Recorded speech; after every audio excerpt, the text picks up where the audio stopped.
Okay, you guys, I have a special video today. You're never gonna guess what's in here. You're never gonna guess. I wrote to Rosa Watercolors.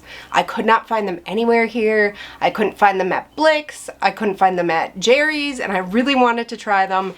And I wrote to them and asked if they would send me some samples to try, and they were kind enough to say they would.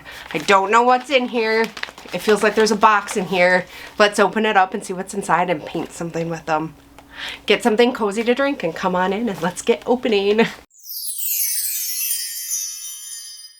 Okay, so I wanted to try these almost since I first started my YouTube channel. Right at the beginning, people were recommending I try these watercolors, and I could not find them anywhere. So I wrote to them, and they were kind enough to send me a sample. Okay, let's see what's in here. Ooh, first of all, look at this. Wow. There's a dot card, I think, of all their colors. Look at. That's awesome. And there's the back info, in case you want to read it. Wow, that's a lot of colors, everybody. I can't wait to try them. And let's see what else is in here. Oh, look at, it's a little palette.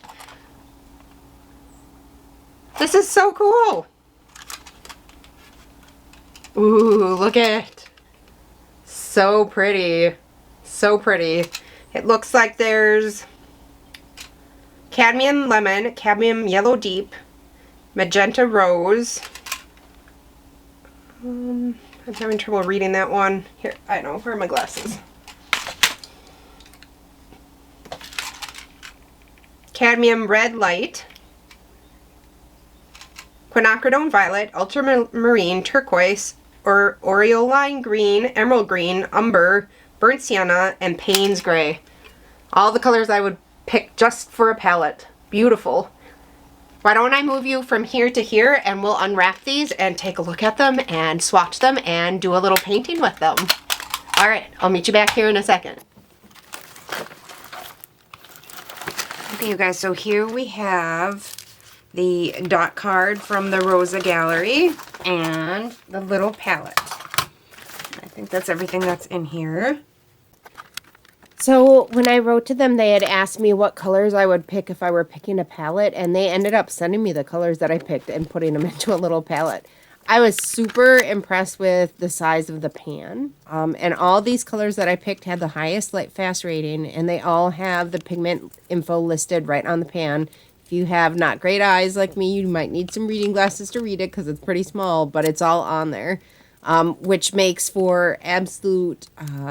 it's a great choice, I think, for a not as expensive watercolor, but still with the pigment info available as well as the light fast rating and the size of the pans too. I mean, these aren't little half pans; they're big, so it's a really, really good value for the price that you pay for these watercolors. So I do recommend these. So now I'm going to swatch all of these colors real quick to make a little card to put inside my little travel palette here. And these colors are very pigmented, very rich. They behave just exactly as how I would expect a nicer watercolor to behave. And even at this stage, I could already tell I was very happy with the quality. Okay, you guys, so I drew in my drawing on here with pencil. And then I just gave it a little mist with water and let it dry. That sets the pencil so it won't muddy your watercolors as much. And I think we're going to start with let's get a bigger brush. You guys, Artify sent me these brushes to try out, and I'm really enjoying them. If you like a synthetic brush that has a nice spring to it, this is the brush for you. It's got a really nice spring. It's stiff. It's not, I don't like really soft, mushy brushes. They're not my favorite. They didn't pay for this in any way. It was just strictly to try and give you guys my thoughts. And like, look at the point on that. And it's so nice and stiff, and you have so much water control. Yeah, I'm really enjoying them.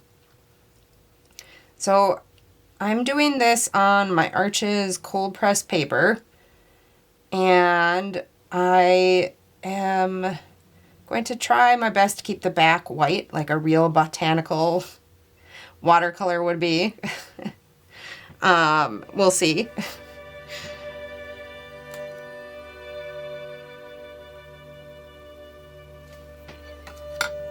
I'm going to use a little of this and come in and lift a little bit to make some nice highlights on the petal without making it look too crisp, since these are the back petals.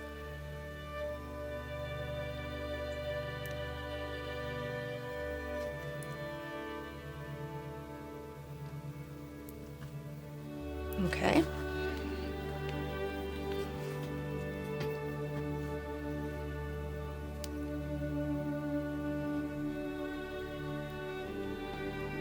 They're really nice synthetic brushes. Switching to a smaller size.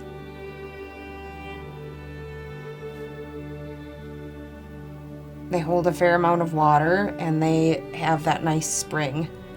A lot of the time you have to sacrifice water holding for spring. So if you want a nice amount of spring, your water retention isn't going to be all that great. It's always a sacrifice, but this is a fairly decent amount of not water retention, but the amount of paint you can hold in the brush without sacrificing too much of that spring. Anyway, I'm not really doing a video on the brushes. I just wanted to share.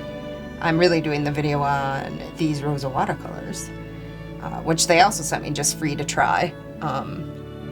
It was not sponsored in any way, just to try. And I'm also very much liking them too. I'm just doing a little wet into wet here on these petals.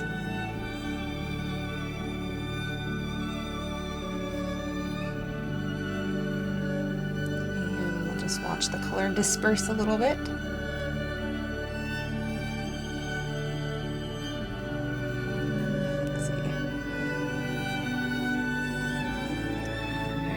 Now we'll let that dry, move on to a different flower so the edges don't touch. Let's go over here. Let's start with this darker petal.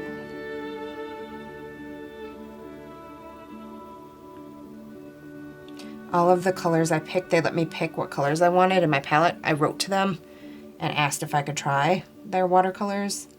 And they let me pick the colors I picked. So I got to pick 12 colors, and I made sure to pick all Lightfast ones. So none of these are going to be, I think most of their colors are either a 3 or a 2, but these are all 3s. All 3s. As far as Lightfastness. I'm just touching up the highlights over here a little bit. So I guess I'm trying to do sort of a teaching tutorial here while also doing a review. I think I've covered the paints and the brush pretty well, and I will also talk about them a little bit more at the end. So right now I'm putting in a light wash of the base colors. You'll see me sometimes not filling in the petal all the way and then using a damp brush to soften the edge. But sometimes I do fill the whole petal in, and then I use a damp clean brush to lift out some of the pigment in the middle. This paint lifted very well in the wet stage. I don't remember if I looked to see if it was staining or not. I was able to lift some even after the wet stage was over, so that was nice. It didn't do anything I didn't expect it to. It didn't move weird or bloom weird or look chalky or anything when it was dry. It mixed well. The only thing was some of the paints that had more than one pigment in it would occasionally look a little muddy when mixed with other pigments, but that's normal for paints that are not single pigment paints, so not unexpected. The color was clear and bright. I didn't notice a lot of granulation. I can't remember if I picked ones that were granulating or not. I guess I'd have to go back and look. It's been a while since I've done a botanical painting, and it was a lot of fun. I did do it on cold press, which normally I would probably do hot press. Cold press is a little bit easier for beginners or people who aren't used to working with hot press. Hot press is a lot more difficult than cold press paper. You can have trouble layering with hot press paper if you're not careful. To get around that, I recommend using staining colors, and or also making sure each layer is bone dry before you come back and do another layer. You might have seen me just with that last petal there, come in with a tissue to dab out. That's another way to lift watercolor paint. I dabbed it out with actually I think it was a paper towel, to make sort of a pattern on the petal before moving on to the next petal. There I'm lifting paint on the dried paint layer, so you can see it lifted pretty well there. I think it was dried. I'm 90% sure it was dried. Lifting is a good way to get highlights, if they don't need to, be pure bright white highlights. And I do tend to use it a lot in botanicals. You don't see a lot of pure white highlights on plants, really. I guess not really anywhere. Anyway, I'm just going through, and I think I'm still working on the first layer of the petals here. I'm working a lot of wet into wet, where I wet just the one petal, but then drop pigments in like along one edge. Here I'm wetting like one side with a lighter pigment, and then another side of the petal with the dark pigment, and letting them mix together in the middle. My watercolors for me are just building up layer after layer after layer after layer. So that is basically how I work. I jumped ahead here a little bit so that this wouldn't be too long. I'm starting to work on the second layer now, and I am using the artify brush right now. You might see me switch to a different brush in a little bit. The only real drawback I notice with these artify brushes is, I mentioned it earlier, when you have brushes that have a higher spring level, springiness, sometimes you sacrifice water and pigment retention. And I did feel like the little brushes did not hold enough water and pigment for me. It was a lot of back and forth. You may see me, sorry about that, you guys. You may see me switch to, I think I pulled out my Princeton Neptune size 0 at one point just because I was starting to get frustrated. If you are using the larger size brushes, I didn't notice that as being a problem. It was only in the very, very small brushes where I started to feel frustrated. So, if you're going to buy this set for someone or for yourself, and you think you're going to do a lot of detail work, maybe throw in a couple nice detail brushes. But otherwise, like, I felt like the set was perfectly adequate. I didn't like how this one flower turned out here, the one that I'm working on right now. It was the only flower I didn't like. I kind of wish I had left it where I had it in the earlier stages. It was pretty.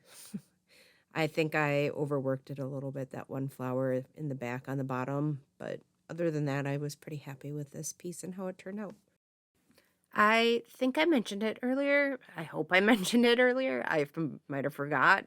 But anyway, this is the March tutorial over on my Patreon. If you want this in real time or close to real time, I might. So what you're seeing here, this is sped up 1,000 times.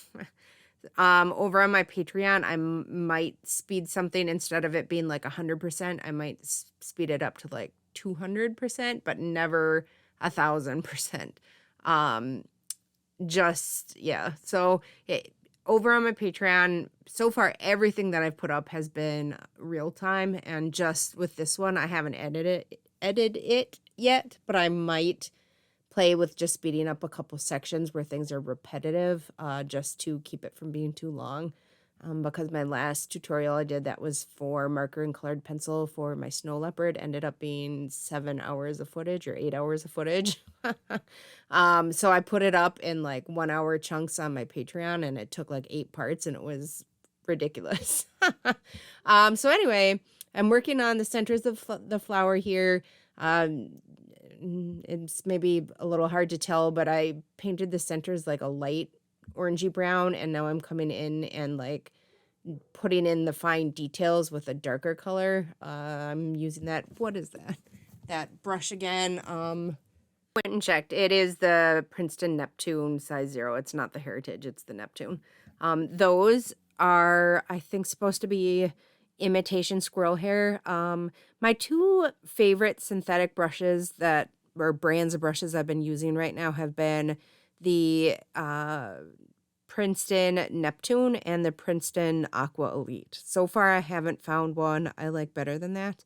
I thought that the Silver Black Velvet were synthetic, but it turns out it's a mix of synthetic and hair.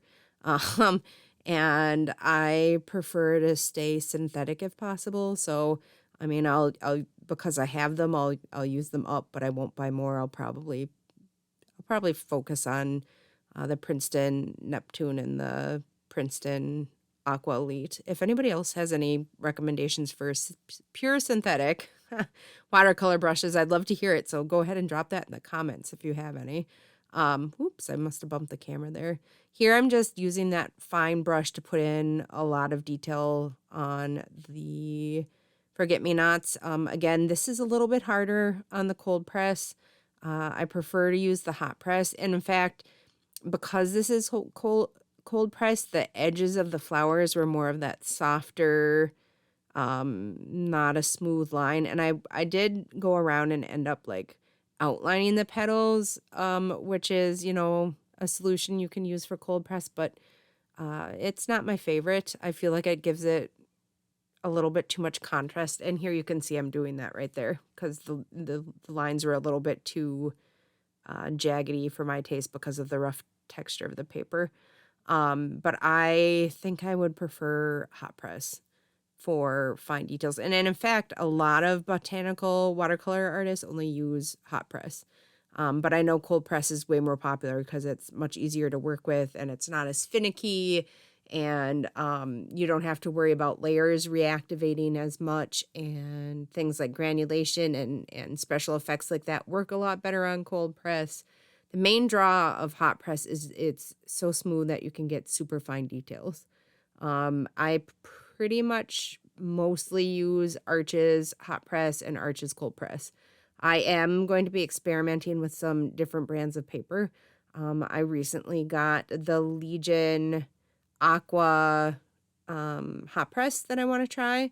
And there was something else. I've got it in my cart at Blick. I haven't checked out yet. I can't remember what it is, but I've got one sheet of hot press and one sheet of cold press of another brand, and I probably will check out and get that shortly.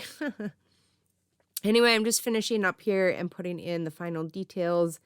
I think I've got a larger size Neptune there. I'm not sure. I thought I was done.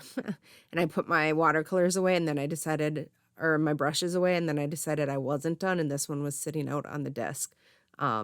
But it wasn't because I felt like those other brushes weren't handling well. It was just I wanted to add some more, and they were out. So, which is kind of why I like watercolor. I like how I could just put it down and walk away and come back, and I don't have to worry about like ruining the brushes because they have paint drying in them or whatever. Oh, I'm taking a picture with my phone.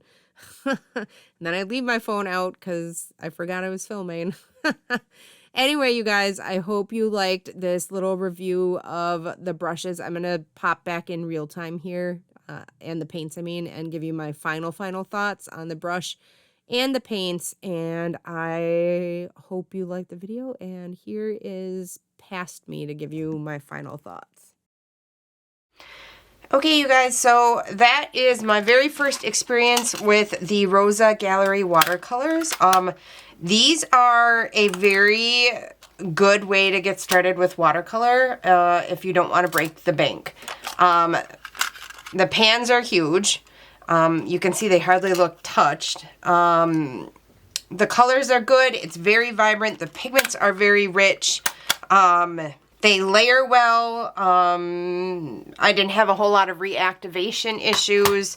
The pigments maybe can be slightly muddy when mixing with some of these ones that had more than one pigment in them, but that is going to be similar to any watercolor where you have more than one pigment as far as mixing. They didn't bleed or act weird or bloom funny, and all in all, I think they are a great beginner.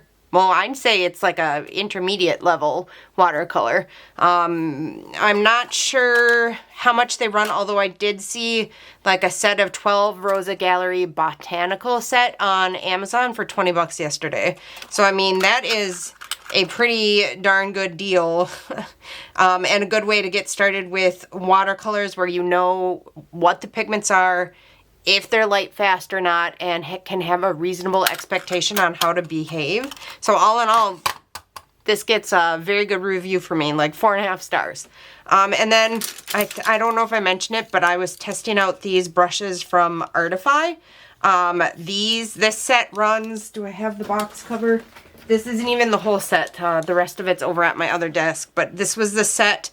This runs like $11 on Amazon. I'll link these down below too, and I'll try to find something to link to for here. This was a palette of colors I personally picked out. So I don't know if you can get this exact palette. Well, you probably can't, but you can pick your own pans, I think, and order them too. So I'll list the colors I picked for my palette down below. And then as far as these brushes, they are pretty decent for $11. Like if you're just getting started with watercolor and you like a snappy brush, a stiffer brush and not a really soft floppy one, these would be great for that.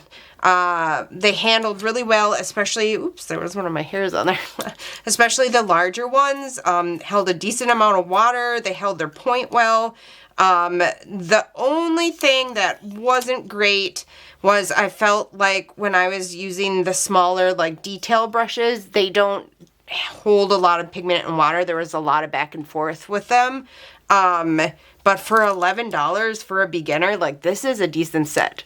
You're not going to get Walmart brushes that are this quality for this price or anything like that. So if somebody's just getting started, I would recommend this set for someone who's getting started or somebody who just likes budget brushes and likes a snappy, stiffer watercolor brush. So I had a lot of fun with both of these supplies today. A thank you to both Artify and Rosa for sending me the products to try for free. This was not sponsored by them. They just, sent me some stuff to try, and I had a lot of fun. As I mentioned earlier, this is the March 2024 tutorial process video over on my Patreon, where you get a whole lot of teaching instruction and tips and tricks, and get to see some real-time footage or maybe just slightly sped up footage, not like on here where I speed it up really fast. So if you'd like to check that out, that will be over on my Patreon. The video tier is called the Student Artist tier, and it's $8.50 a month. So until next time, happy creating!